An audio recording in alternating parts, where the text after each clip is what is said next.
Technically এমন সব চুক্তি করাই দিচ্ছে আমেরিকা যে এখন এইটা আর একটা বিভাজন এবং আর একটা বিভক্তি তৈরি হচ্ছে। এখনকার একটা খবর, যৌথ প্রতিরক্ষা চুক্তিতে স্বাক্ষর করেছে সৌদি আরব, তুরস্ক, পাকিস্তান। তারা যৌথ প্রতিরক্ষা চুক্তিতে স্বাক্ষর করেছে। যে কোনো এক দেশের উপর আঘাত সবার উপর আঘাত হিসেবে গণ্য হবে। তার মানে পাকিস্তানে আঘাত হলে এটা সৌদি আরব এবং তুরস্ক মনে করবে তাদের উপর আঘাত। সৌদি আরবের উপর আঘাত হলেও ওই তুরস্ক এবং পাকিস্তান মনে করবে তাদের উপর আঘাত। তুরস্কের উপর আঘাত হলে সৌদি আরব এবং পাকিস্তান মনে করবে তাদের উপর আঘাত। তাহলে তাদের উপর আঘাত মানে তারা সম্মিলিতভাবে যুদ্ধ করবে। এইটা মানে দৃশ্য তো খুব ভালো লাগবে যে মুসলিম দেশগুলো এক হয়েছে, ঐক্যবদ্ধ হয়েছে, কিন্তু ঘটনা আছে। ইরানের বিষয়টা কি হবে তাহলে? ইরান তো তার নিরাপত্তার স্বার্থে যখন তার উপর আঘাত আনা হয় তখন সে মার্কিন স্থাপনায় আঘাত হানে। সেখানে সৌদি আরবে যে মার্কিন স্থাপনা আছে সেখানে আঘাত হানে।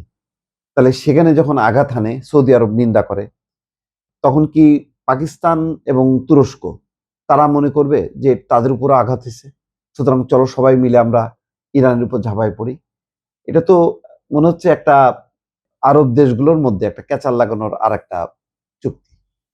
এখন দেখেন, শুধুমাত্র হ্যাঁ বুঝলাম, ভারত যদি পাকিস্তানকে আঘাত করে তখন সৌদি আরব, তুরস্ক মিলে যদি পাল্টা ভারতকে ধাঁচানি দেয়, আমাদের ভালো লাগবে।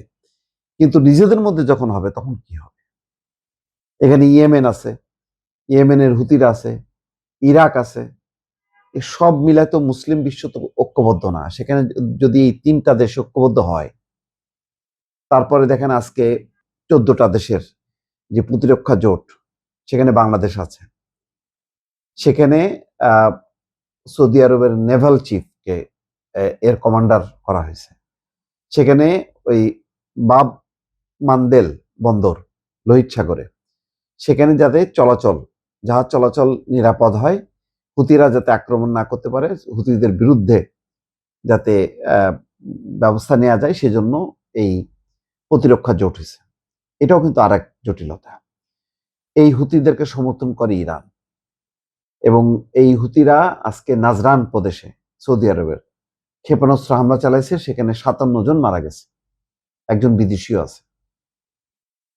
তাহলে এই আভ্যন্তরীণ এই যে বিরোধটা লেগে গেল, একসময় তো মনে করা হতো যে সব আরব বিশ্ব যদি এক হয়ে ইসরায়েলের বিরুদ্ধে যুদ্ধ করতো তাহলে ভালো হতো।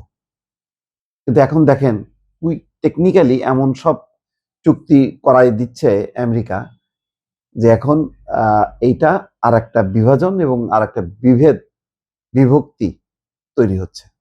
এইটা আপাতত দৃষ্টিতে খুব ভালো মনে হলেও ভবিষ্যতে কিন্তু এটার ফলাফল ভালো হবে বলে মনে হচ্ছে না।